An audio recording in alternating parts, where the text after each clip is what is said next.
The sun had just started to sink behind the ridges of Red Mesa, painting the desert gold when Caroline stumbled into the clearing. She had been searching for wild herbs for the ranch's sick colt, but now her right leg burned like fire, her boot was filling with blood, and the sharp twin punctures above. Her ankle told her everything she needed to know, a rattlesnake bite. The hiss still echoed in her ears as she dropped to her knees, pressing her trembling hands against the wound. "No, not here, not now," she whispered, feeling the world tilt. The ranch was miles away. The dry wind offered no mercy. Just as her vision blurred, a horse's hooves thundered toward her. Jake Hollister, the reclusive rancher of the Southern Valley, pulled his horse to a sudden halt. He saw her sprawled in the dust, pale and sweating, and jumped down without a word. "Caroline! What happened?" he shouted, dropping beside her. When she pointed at the swollen wound, Jake's heart froze.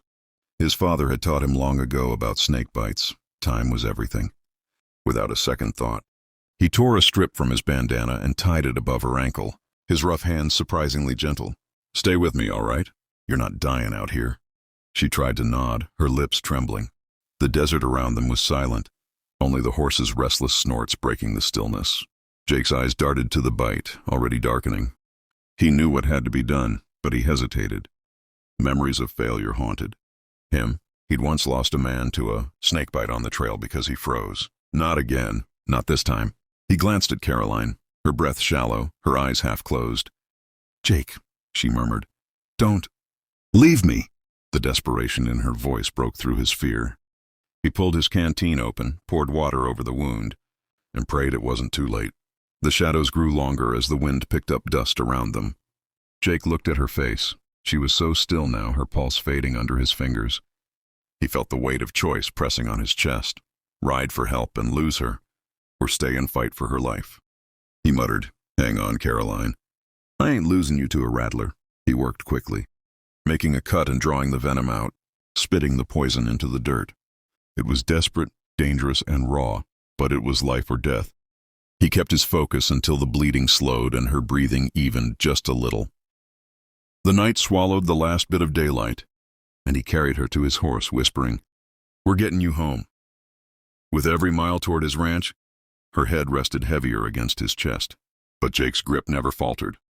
He had made his choice, and though he didn't know it yet, that single act would change both their lives forever. By the time dawn broke over the Hollister ranch, Caroline lay in a spare bed wrapped in quilts that smelled faintly of hay and cedar. Jake hadn't slept. He sat by the bedside all night, feeding her sips of water and praying against the swelling in her leg. Every few minutes he'd check her pulse, his rough hands shaking more from worry than exhaustion. When her eyes finally opened, he let out a breath he didn't realize he'd been holding. "You're awake," he said softly, the relief in his tone almost breaking him. "You made it." Caroline's voice was faint but clear. You saved me?" Jake shook his head. "No, you saved yourself. I just didn't give up on you." He smiled faintly, though his eyes were red. For a long moment silence filled the room except for the crackle of the old stove. Then she whispered, "You stayed here all night?" He chuckled, rubbing the back of his neck. "Couldn't leave. Snakebite or not, someone's got to watch over stubborn folk who wander off in the desert." She smiled weakly, and for a heartbeat, the pain and fear of the night before felt distant. But the moment didn't last long. She tried to sit up, grimacing as pain shot through her leg. Jake caught her shoulder. "Easy now. The venom's gone, but you need rest." His voice was steady, but she could feel the tremor beneath it, the echo of his fear from the night before. "Jake," she said quietly, "why'd you risk it?" "You could have gone for help." He met her gaze, his eyes full of quiet honesty. "Because I already lost someone once. I wasn't about to lose another." Caroline blinked back tears.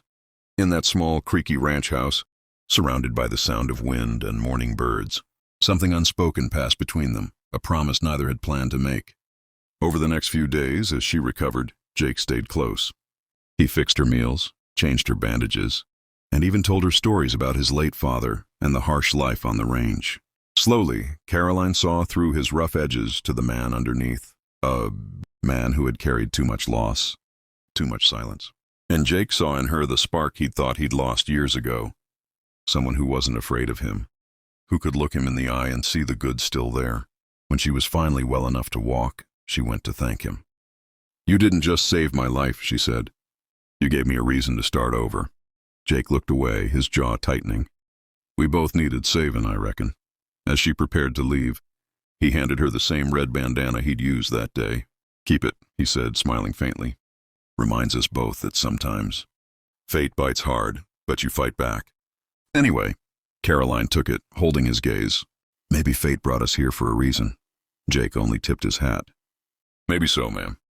But as she rode away into the sunrise, he knew he'd never forget the woman bitten by fate, nor the promise he made to never let fear stop him again.